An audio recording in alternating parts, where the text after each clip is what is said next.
having assumed the chair, I'll now yield myself 5 minutes. It's amazing what a freshman's got to do to ask a question around here.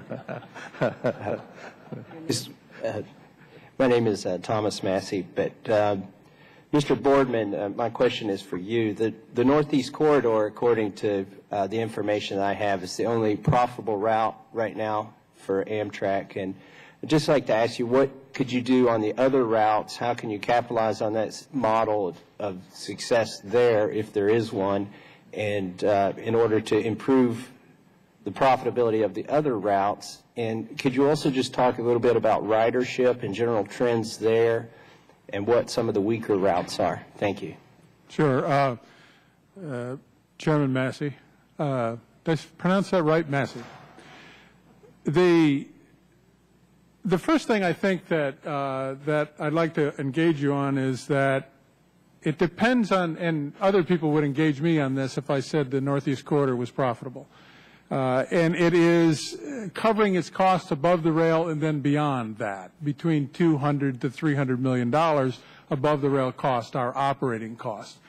But there's a report, and I gave all the committee a 3-ring binder, which was basically the kind of a primer of all the different kinds of things we thought might be helpful for the committee to understand. And one of the items in there was the critical infrastructure needs on the Northeast Corridor.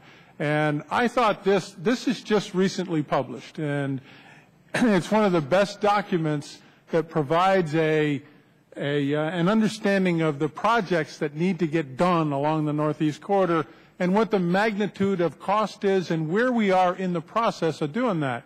This probably documents in the neighborhood of $52 billion worth of work. This would be that $52 billion, and these are all the states of the Northeast, the federal government and Amtrak all being on this commission together, really says this is how we could maximize the use of the corridor. So for the Northeast Corridor, and I said it a little bit earlier, it's about the capital investment that improves the ability for us to raise revenues.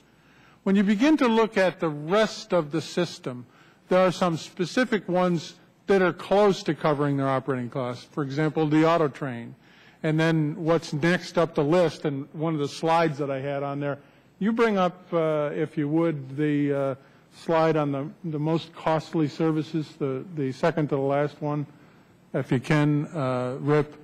And what you'll see there is when you really begin to look at all the services that we operate, the longer the trip, the longer the mileage, the lower the ability for us to make that a lower cost because of the labor cost, because of the time it takes, 2 or 3 days, for example, to get across the country. Those become real impediments to being able to make an improvement. I think what we see there is we see a huge investment that's being made by the freight rail industry to really allow us to operate at a speed up to 79 miles an hour. But it doesn't give us the ability to have a business model that makes money. Given the infrastructure you have, I know we'd all rather have some improvements, but focusing above the rails, I know you said you'd like to run Amtrak more like a business, and recognizing that it's not a business, it's actually a government, subsidized organization. What are some of the things you would do if you were running it like a business that you can't do right now? And please focus above the rails. Thank you. Stop coming to hearings. That is not an option. I understand. What we would really do, I think, is, and I think the reality here today is that Amtrak has been given many paths to go down over the years, whether it's from one Congress after another or an administration and where they want us to go, all those different intersections. And I know you came in a little bit late. I don't know if you were here for my full presentation or not, but what I really tried to talk about is the place that Amtrak inhabits is the intersection of all those Congresses, the administrations, the DOTs, the labor unions, the freight railroads, all the supporters. And what you really find is never can Amtrak be a private industry in the way that some private industry is.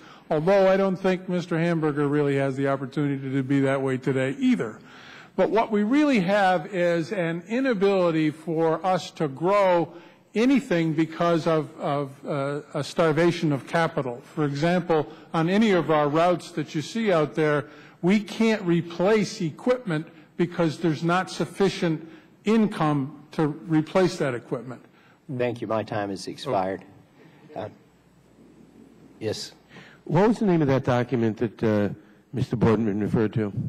It's called The Critical Infrastructure Needs of the Northeast Corridor, Jerry. It's published in January of 2013. And this committee, subcommittee, should have in your office a copy of this along with our strategic plan, the vision for the high-speed rail, and the history of 1971-79's long-distance system. Thank you. Thank you. Would you like to enter that as part of the record, or? Request for the copy to... Sure, why not? Without objection. So ordered. I now yield 5 minutes to Mrs. Napolitano of